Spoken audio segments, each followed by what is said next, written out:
Trichy hallmark business பள்ளியில் நடைபெறும் personal branding work shop நிகழ்ச்சியில் ரொட்டேரியன் டாக்டர் கே சீனிவாசன் கலந்து கொண்டு சிறப்பிக்கிறார்.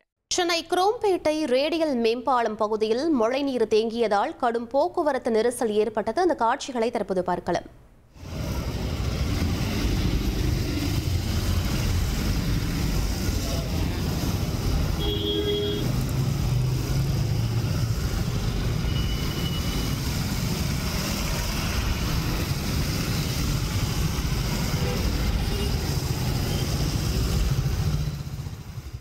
இது பற்றிய மேலும் விவரங்களை எமது செய்தியாளர் மீரான் வழங்கிட கேட்கலாம். மீரான், தற்போது அப்பகுதியில் நிலவக்கூடிய சூழல் என்னவாக இருக்கிறது? மேலும் வாகன ஓட்டிகள் என்ன சொல்றாங்க இது தொடர்பாக? இந்த சென்னை புறநகர் பகுதியில் காலை 9 மணி முதல் விட்டு கனமழையானது பெய்து கொண்டிருக்கிறது.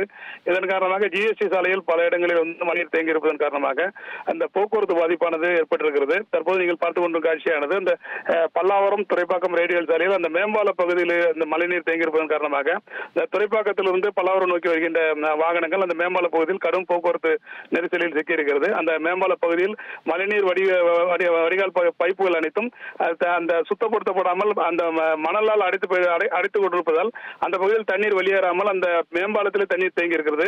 இதன் காரணமாக வாகனங்கள் அந்த தண்ணீரில் தத்தளித்தபடி செல்கிறது. இதன் காரணமாக மேம்பால பகுதி முழுவதுமாக ஒரு கடுமையான ஒரு போக்குவரத்து நெரிசலானது ஏற்பட்டிருக்கிறது. அதேபோல குரோம்பேட்டை ஜிஎஸ்டி சாலை பகுதியிலும் கடுமையான ஒரு மழைநீர் பாதிப்பு ஏற்பட்டிருக்கிறது. இதன் காரணமாக அந்த ஜிஎஸ்டி சாலையில் தாம்பரத்திலிருந்து பல்லாவரம் செல்லும் வாகனங்கள் கடுமையாக பாதிக்கப்பட்டு போக்குவரத்து நெரிசலுக்கிடையே பயணம் செய்து கொண்டிருக்கிறது. குறிப்பாக அரை மணி நேரம் மழை பெய்தாலே இந்த குரோம்பேட்டை பகுதியில் மழைநீர் பாதிப்பு ஏற்படுகிறது.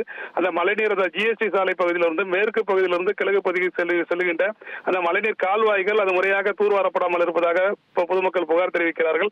அதேபோல ரயில்வே பகுதியில் 3 கல்வெட்டுகள் அமைக்கிறதுக்காக நெடுஞ்சாலைத்துறை சார்பில் பணம் கட்டப்பட்டிருப்பதாக தெரிவிக்கிறார்கள். அந்த பணிகளையும் அவர்கள் தொடங்கவில்லை. இதன் காரணமாக பழைய கல்வெட்டு வழியாகவே அந்த மழைநீர் செல்கிறது. அந்த பழைய கல்வெட்டில் ஏற்பட்ட அடைப்பு காரணமாக மழைநீர் வெளியேறுவதில் சிரமம் ஏற்பட்டிருக்கிறது. இதன் காரணமாக ஜிஎஸ்டி சாலை ஒரு கடுமையான ஒரு போக்குவரத்து நெரிசலானது தொடர்ந்து ஏற்படுகிறது. இந்த பாதிப்புகளுக்கு தடுக்க நெடுஞ்சாலைத்துறையினர் ரயில்வே துறையினர் உடனடியாக ஒருங்கிணைந்து இந்த பாதிப்புகளை தடுப்பதற்காக உடனடி நடவடிக்கைகள் எடுக்க வேண்டும். மழைநீர் கால்வாய்களை உடனடியாக தூர்வாரி அந்த பகுதியில் தூய்மைப்படுத்த வேண்டும். ரயில்வே தன்னுடைய பணிகளை உடனடியாக தொடங்கி இந்த பாதிப்புகள் ஏற்படாமல் தடுக்க வேண்டும் என்ற பல்வேறு கோரிக்கைகளை வாகன ஓட்டிகள் எழுப்பியிருக்கிறார்கள். தொடர்ந்து அந்த பகுதியில் போக்குவரத்து நெரிசல் நீடித்து கொண்டே இருக்கிறது.